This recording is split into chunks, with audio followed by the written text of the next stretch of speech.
So here's the question. Can you really buy a home with no money down? Yes and no. Let me explain.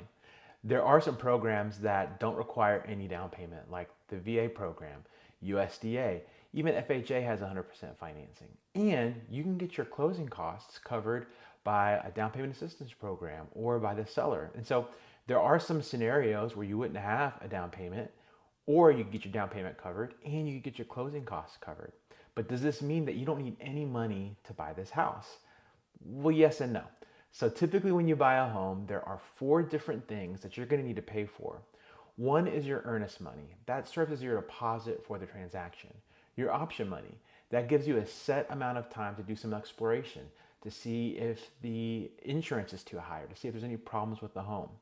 Number three is your appraisal. We'll need to get the home appraised to make sure that what you're buying it for is what it's actually worth.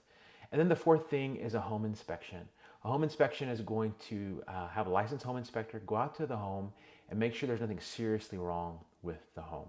Now, of those four things, the first two are typically required in a transaction, earnest and option money, although they are negotiable. The third thing is the appraisal. That is required by the lender, have to have it.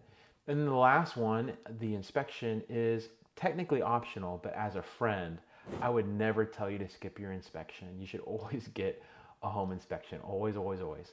So knowing that, you should plan to pay for those four things. And those four things have to get paid out of pocket. You can't put that off until closing for the most part.